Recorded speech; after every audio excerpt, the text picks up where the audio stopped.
What's going on, everyone, and welcome to another countdown where I'll be going through the top 10 levels or missions in Halo, and this is across every Halo game.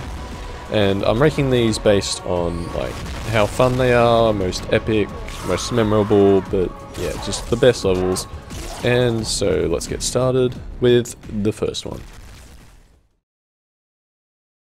Swords of Sang Helios is a mission in Halo 5 where you set off to save the Arbiter from the Covenant. What's unique about this mission is the setting, where you actually are on the elite homeworld of Sang Helios. Apart from this mission's unique location, you also have the chance to pilot a Mantis, which, well, we can all say is always fun, and definitely helps on your journey to rescue the Arbiter, but let's be real, he probably didn't need any help.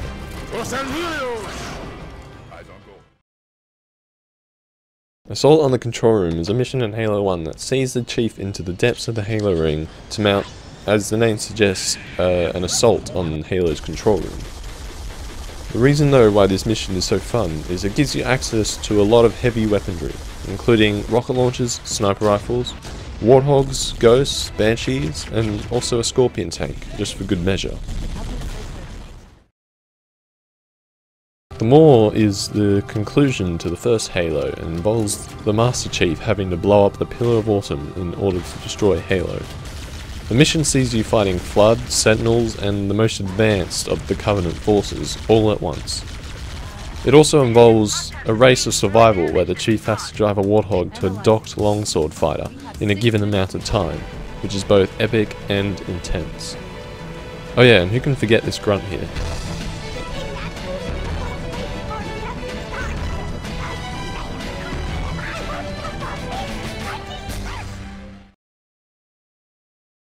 Another Halo 1 mission, 343 Guilty Spark, has the Chief trying to find Captain Keyes.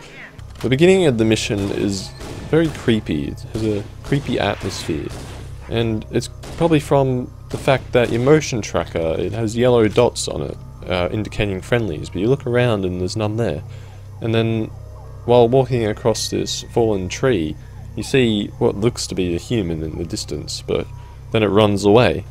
And then you locate the entrance of the place Captain Keyes is supposedly in, and the Covenant are running from it while getting shot at with bullets, which you assume is from humans doing that, but you never actually find out. And then later on you find, well, this guy.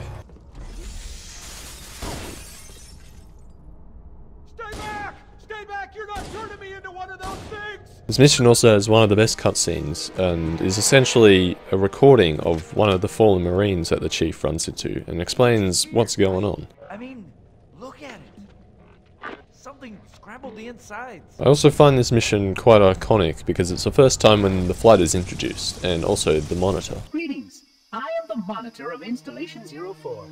I am 343 Guilty Spark. The Great Journey is the final level of Halo 2, where you play as the Arbiter in an effort to stop Tartarus from activating the rings. Also in this level, you get to experience the alliances that form up between the elites, hunters, and humans, all in an effort to stop the rings from firing. Listen, you don't like me and I sure as hell don't like you. But if we don't do something, Mr. Mohawk's gonna activate this ring. Near the end of the level, you end up finding and confronting Tartarus in an epic boss fight that ultimately results in the conclusion of Halo 2.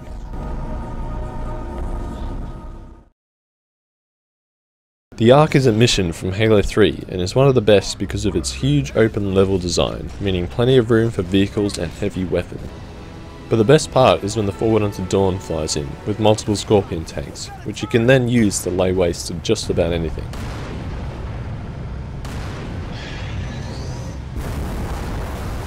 The level also contains an amazing downhill siege against several Wraiths, a Phantom, and a Scarab, and is overall just an epic sequence.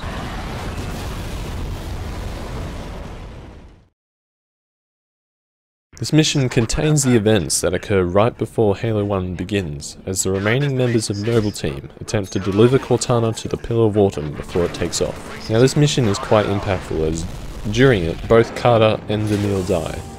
Also, Noble 6 stays behind to ensure the Autumn launches safely. Lieutenant, get aboard! We gotta get the hell out of here!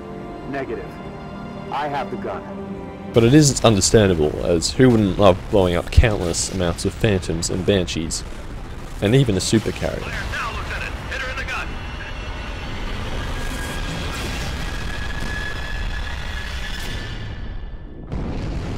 Good gun, Spike. A mission that starts with a beachhead assault, well, it's always going to be amazing. But I also like that in this level, it's the whole island that's the level, and there's not really any linear path through the mission. There is, of course, go to this place and this place, but you can do whatever you want. There's no one way to go. Fun fact, this is also the mission they chose for the Halo 1 demo back in the day.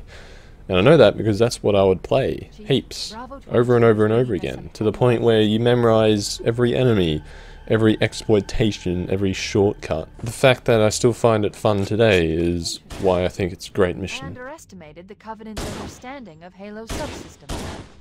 They've locked the doors. We don't have enough firepower to get through them. Cortana to Keys. Go ahead, Cortana. Another mission that starts on the beach, but it's also a lot more than that. There's a lot going on in this mission. First up, it's a beach assault into a secret launch facility. Then you board a Sabre for launch into space, for some great ship-to-ship combat. You then board a Corvette with a bomb, set it on a refueling path to a supercarrier, but in the process the timer to the bomb gets fried, which results in George staying behind and Noble 6 being dropped into freefall towards Reach. But you do all that just to find out it was basically for nothing, as heaps of other supercarriers decide to appear.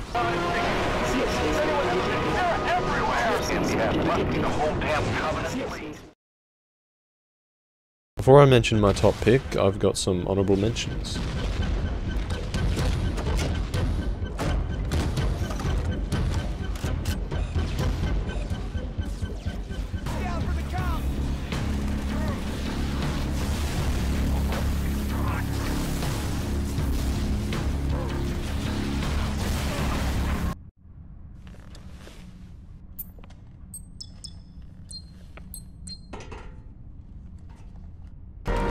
Reinforcements? I didn't think they'd send a Spartan. We got trouble.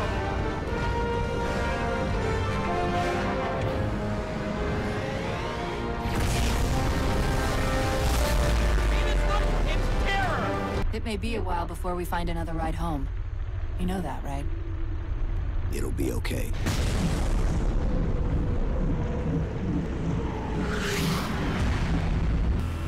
Drive, Chief. Head for the frigate.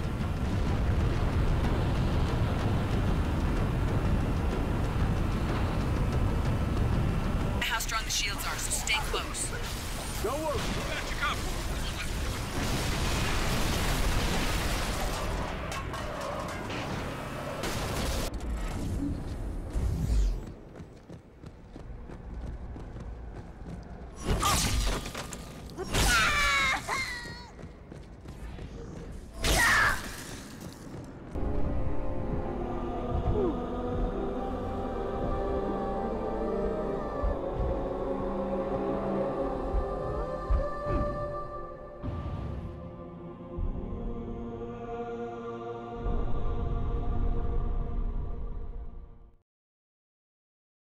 This mission has it all, from vehicle combat to close combat, flood, hunters, AA race, normal race.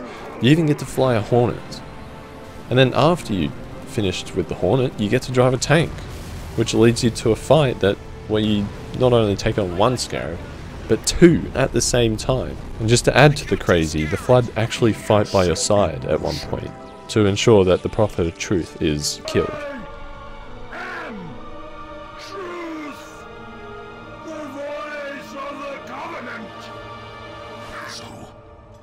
You must be silenced.